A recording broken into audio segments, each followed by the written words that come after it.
I'm Mr. Beat here. I'm white. Seriously, my skin color is white. Well, technically like peach, but I belong to a human group that can trace their ancestry to Europe with mostly lighter skin color. And I probably didn't have to tell you that because you can see me right now, unless you're blind. Anyway, I bring this up because you may come across some xenophobic messaging when you're doing your thing on the old internet. You all remember what xenophobia is, right? Go back to Ireland, you dumb mitt! You remember that, you frog? She's back in the boot, Patty! It's the fear of people from other countries. Now, even though this messaging is xenophobic, it's sneaky. In fact, it's terribly good at manipulating us. Despite being full of crap, and despite it probably going against everything you value and believe. I even fell for it. And I'm supposed to be smart. By the way, I'm not that smart. I just pretend to be smart on YouTube.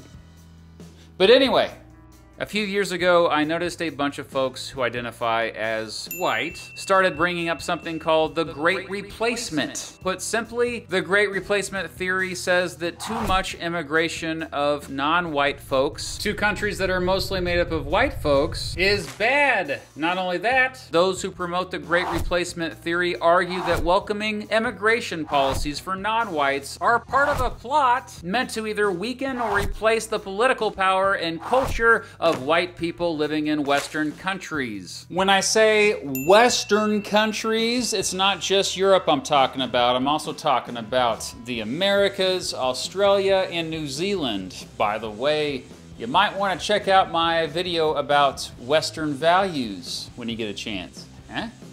Simply put, the Great Replacement is the alleged replacement of whites by non-whites. It often overlaps with a larger theory called the White Genocide Conspiracy Theory, which revolves around the beliefs that powerful people are trying to prevent whites from having kids. Often the conspiracy is blamed on, you guessed it, Jewish people. This theory is manipulative because it equates normal patterns of immigration with murder. It's trying to put a big equals sign between the new Salvadoran or Syrian who lives down the street and a mental image of a concentration camp. Now, obviously, if they literally did that, then you and I wouldn't fall for the messaging. Therefore, the messengers have to be a little bit more subtle about it. And lately, they've gotten pretty good at manipulating us. Here's the thing though, not only are those who preach about the Great Replacement theory manipulating us, but as it turns out, the entire theory is bullcrap. It's literally not backed by evidence at all. There is no secret plot to get rid of white folks, but let's just say that there was. Well, they must be doing a pretty poor job, eh? Since there are more white folks now than ever before. You might be thinking, well, duh, Mr. Beat, but whites represent a smaller percentage of the proportion of the world. Well, who counts as white isn't based on genetics or even demographics. It's based on politics. In the United States, for example, Irish Americans, Italian Americans, and Polish Americans weren't considered white until the early 1900s. Greek Americans weren't white until just a few decades ago. Some Arab Americans used to be considered white, but by the end of the 1900s were no longer considered white. Even though race isn't a biological reality, it has still been a way for people in power to divide us up over the years. Not only that, immigration is simply currently not high enough, nor will it likely ever be, to make it so that skin color, values, or culture will completely change in one country. Sure, there will be demographic changes, and there already has been, but there is no evidence that these recent demographic changes have dramatically changed the dominant culture and values of any one country. We often just see cultural assimilation. Oh, cultural assimilation is the process in which a minority culture gets absorbed into the dominant culture of a society. Not that that matters, as these immigrants already share American values. That's why they're coming here. And the different cultures they bring are almost always beneficial to American society. Also, most immigrants, and especially their children, assimilate peacefully into the existing culture, which, by the way, is constantly changing anyway, and has always been multicultural. This is no surprise to me, as I've had many students who were the kids of immigrants, but if I didn't know they were the kids of immigrants, I would have assumed that their family had been in this country for many generations. So then it just comes down to skin color, and if you're really concerned that skin colors of all humans in your society might change, have you ever stopped to ask yourself, why? Skin pigmentation is highly correlated with distance from the equator. That's right. The random lottery of how far you are from this line determines what color you get to be. The primary pigment in human skin is melanin, which is used to protect us from the sun. Just because your friend Jessica doesn't get sunburnt as often as you doesn't make her any less human. More than that, this distribution of colors has changed a lot over human history, and Europeans from even just 8,000 years ago looked dramatically different than they do today. Keep in mind that for the vast majority of human history, humans with lighter skin pigmentation have not existed. So who came up with the Great Replacement Theory? Well, apparently this dude came up with a modern concept of the Great Replacement Theory, Rene Camus, a French writer who at least popularized the term with a couple books, the first of which came out in 2010. Camus argued that white Europeans were being disproportionately replaced by immigrants from Africa and the Middle East, which could lead to the, quote, extinction of whites. Camus particularly was afraid of Muslim immigration, arguing they often had a much higher birth rate than whites, even though around 40% of Muslims identify as, you know, white. But I digress. It's not surprising that white supremacists were attracted to Camus' Great Replacement Theory, but incredibly it became fairly mainstream by the time I first encountered it in this 2017 video by, oh, what was her name? Warren Northern? Yeah, I think that was it.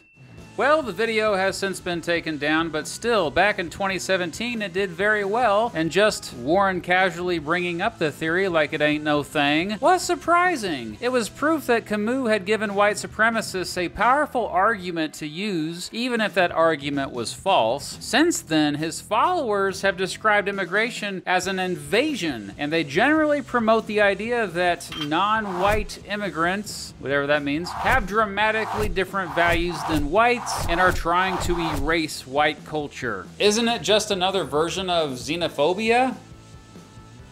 I mean, yeah, basically. Yeah, before Camus popularized his Great Replacement Theory going back more than 100 years before that in France, there was a nationalist, anti-non-white immigrant movement brewing there. In fact, in most of the Western world, going back to the 1800s, there have been similar movements, especially due to the increase of immigrants to the Western world from African and Asian countries. Because of this xenophobia, many people in Western countries called for nativism, or the policy of protecting native-born citizens over immigrants. Xenophobia hasn't always been about skin color. In the United States, for example, many nativists hated the Irish, Catholics, Jewish people. This is what led to groups like the Ku Klux Klan. Oh, goodness gracious.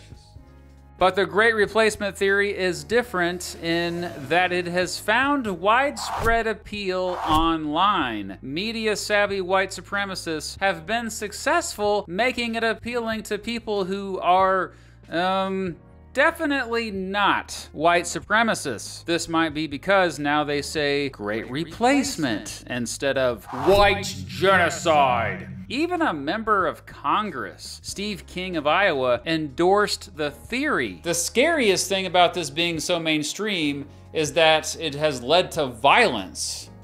A lot of it. In 2011, this guy from Norway wrote a 1,500-page manifesto explaining his fear of white ethnic replacement by migrants from the Middle East and North Africa. He then killed 77 in a terrorist attack. In 2018, this guy from Pennsylvania posted online that Jews were responsible for the Great Replacement and they needed to be killed. He then went on to kill 11 people in a synagogue in Pittsburgh. Some of those were Holocaust survivors. The next year, this guy from Texas also wrote a manifesto that said he was going to defend his country from a, quote, cultural and ethnic replacement brought on by an invasion of Hispanics. He then went on to kill 23 people at a Walmart in El Paso. And then, of course, the Buffalo shooting, which happened while we made this video, also was inspired by the Great Replacement theory. Now, obviously, not everyone who falls for these lies will commit a mass murder. But anyone, including me and you, can fall for Great Replacement theory messaging since they use manipulative tactics to make false claims sound plausible. And if we're not careful and critical, we can be manipulated, and heck, we could even be radicalized by this stuff. For the rest of this video, we're going to look at how people fall for the Great Replacement theory and look at how you can avoid falling for it too. Those who tend to promote the Great Replacement theory often use the same talking points. They are all bullcrap, but persist anyway. Talking point number 1. Biology is destiny. It's manipulative because when we hear biology, we think, oh, it's science, so it has to be legit, right? This one says that culture is genetically determined and that genetic features predetermine cultural traits. For example, they might say that all of the problems in the African American community and in all of Africa are rooted in inferior genetics or culture. In other words, they say that black people inherently are less intelligent or more likely to be violent. It's bullcrap. It's been disproven by decades of scholarly research. For example, many outcomes from measures of intelligence to violence are driven by socioeconomic status and income inequality. There is absolutely no evidence that biology is the driving factor. For example, African Americans perform similarly to other Americans when given access to the same opportunities. Talking point number 2. We are brave to speak the truth, and the normies are cowards. It's manipulative because it's fun to be in a secret club and have access to secret information. Basically, this one says that people with racist beliefs are actually countercultural truth tellers. They're not sheep who conform. Yeah, if conforming means not being racist, I think we ought to conform then. And for people who don't conform, they sure use the same talking points a lot. Talking point number 3. Diversity is conflict. It's manipulative because the vast majority of us fear conflict. And this one says that diversity automatically causes conflict. It often relies on cherry-picking evidence and studies to back up its claim. It's bullcrap. There is plenty of research that actually shows that diversity enriches societies, even in the ways the haters claim to care about. For example, diverse groups of problem solvers often outperform groups of high performers on really tough problems. And that makes sense because tough problems need new perspectives. It's how we got automatic elevator doors, basketball, and the iPhone. That's right, that thing you're watching this video on right now wouldn't exist without diversity.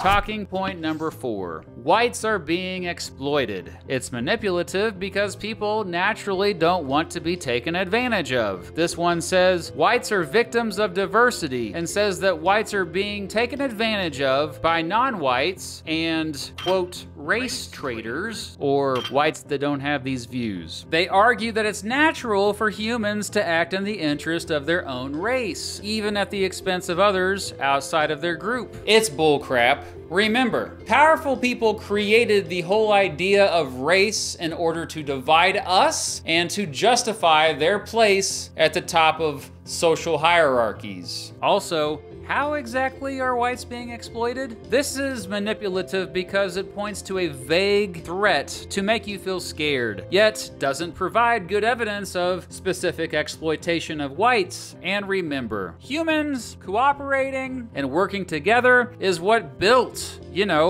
all of human history. Talking point number 5. Things used to be so much better is manipulative because we generally all love nostalgia or an emotional connection to a period in the past. This one tries to inspire nostalgia for an imaginary past when things were better and tradition was respected. In particular, this talking point revolves around the myth that, quote, racial purity used to be a thing and that racial groups used to live separately, and because of that, things were better. It's bullcrap. All modern humans originated from Africa. Different groups of humans have always interacted, and new ethnic groups have formed and evolved throughout human history. Talking point number 6. The Jews are to blame. Yeah, do I really have to explain this one? I made a whole video on the history of anti-Semitism, if you also want to check that one out. There are also things to watch out for, what I call Great Replacement Theory red flags. Those who tend to promote the Great Replacement Theory also use shocking images to dehumanize non-whites. They bring up IQ a lot. They bring up Marx, as in Karl Marx, and they bring up cultural Marxism a lot. They bring up open borders a lot. They often refer to migration as an invasion. They tend to talk trash about diversity and multiculturalism. They tend to use certain rhetorical strategies to make radical views seem not so radical at all. Probably the most common rhetorical strategy is limited framing. Limited framing is usually applied in videos in which the host on screen will put boundaries on the discussion to make someone with crazy views seem more reasonable. Basically, they leave out the more controversial stuff and focus on the less controversial stuff they are saying, like that Warren Northern video I mentioned earlier. And to deflect a bit and to convince you that their opinions are not so crazy after all, they'll say things like, people are saying. If you get angry at their opinions, they might say, you mad bro, to attempt to make it seem like you're overreacting. Or weak. They present their information as if they are giving the uncomfortable truth that is a threat to the elites or the establishment or the new world order or the globalists or even just they. They'll say, you have been lied to, or title their videos something along the lines of, the truth about immigration, or the real history of immigration. To defend themselves, they'll often say, I'm just asking questions, or attack you for not being open-minded enough. Overall, they rely heavily on logical fallacies. Here's a video I made about logical fallacies, by the way. So what is that now? 3 videos to watch after this? That's a lot of homework. And finally, Great Replacement Theory promoters often use memes. Seriously. In fact, memes are a big reason why the Great Replacement Theory has spread in recent years. So let's look at some memes and see if you can spot these Great Replacement Theory red flags. Oh yeah, first of all, this is literally a limited frame. The person who put this together wanted you to believe that this photo was of men from Afghanistan fleeing the country to the United States after it fell to the Taliban in the summer of 2021. However, and I had to do a lot of digging to find this out, this photo is actually a group of immigrants returning to Afghanistan from Turkey in 2018. What helped me researching it is doing a reverse image search of the photo, and I suggest you do the same whenever you come across any photo that gets you fired up. So the first red flag is the picture. Next, of course, there's the red flag of calling accepting refugees into a country an invasion. 2 red flags right off the bat with this one. One again is that word, invading. And second is the shocking image to dehumanize. This also hits at talking point number 3. Diversity is conflict. This picture was circulated claiming to be a picture of refugees fighting with police in Germany in 2015 at the height of the refugee crisis. It was used to manipulate people into being afraid of refugees. Well, the picture was actually taken in 2012 and had nothing to do with the refugee crisis. There's the IQ red flag, of course, and then they just show a picture of supposedly French black people, although I couldn't find where this picture originated from, and so who knows where these people are actually from. And they're not even really trying that hard anymore. They're just showing a picture of black people next to unsubstantiated text. Folks can't even stand peacefully without these manipulators looking for a way to weaponize their image. Hey, I can do that too, see? I could write literally anything. It doesn't make it true. And while that link at the bottom goes to a real study, it has nothing to do with rising immigration in France, but how many people would actually click on it to look at that study? Probably not many, okay? This also hits at talking point number 1, biology is destiny. This fits the formula of giving the uncomfortable truth that is a threat to the elites, or in this case, they. Who are they, by the way? I've always wanted to know who they were. Anyway, this also hits talking point number 1, biology is destiny, talking about, quote, third worlders, and talking point number 4, whites are being exploited. Oof. This one is especially horrendous. Talking point number 4, whites are being exploited. Talking point number 6, the Jews are to blame. And a bunch of stuff about IQ and Marx. And there's the giving of the uncomfortable truth that is a threat to the elites. So here is a picture of the mayor of the London borough of Camden. She is the first black mayor of Camden, and no, is not a supremacist of any kind. What I particularly found fascinating about this one is that the meme implies she needs to be deported back home. Well, I guess deport her to Camden then, since she's lived there her whole life? There are many, many more examples I found online, but at this point, I'm just getting worn out by all the fear and hate. So let's just wrap this up. The bottom line is the Great Replacement Theory is still a big movement because its proponents have done well to play on the natural fears people have of economic and social instability and just change in general. In case you haven't noticed, things haven't been all peachy for the majority of us lately. The world has plenty of problems. Often, it's easier for us to just place blame on certain groups, and groups that are less like us are easy targets. So what can you do in response to Great Replacement Theory manipulation? Number 1, probe the point. Does the content use one of these common talking points that are not backed by evidence? Number 2, fish for flags. Are there any red flags present? Like regular mentions of IQ, use of words like invasion and shocking images? Number 3, resist the rhetoric. Is there use of a rhetorical strategy like limited framing, reference to a mysterious elitist majority they, or use of logical fallacies? And number 4, mind the meme. Remember that memes are easy to share but difficult to fact check. Make sure to reverse image search to understand a picture's true context and do your own research before you share a meme yourself. These are some small steps you can take to make sure that you don't fall for this messaging, and in general, make society a safer and more peaceful place for all of us. Speaking of all of us, we can't be replaced because humans reproduce. We just make more humans. Let's end this video with a thought experiment. Imagine if you met someone from a foreign country who looked a lot different than you. They had a different religion than you. They liked different foods and music than you. Heck, they didn't even speak your language. But you fell in love with them anyway, and you both got married and had kids and lived happily ever after. Wait, about your future kids. You'd love them too, wouldn't you? They can't replace us because they are us. Don't be fooled. Human differences are really small. So we don't have to fear each other. Instead, let's just get to know each other.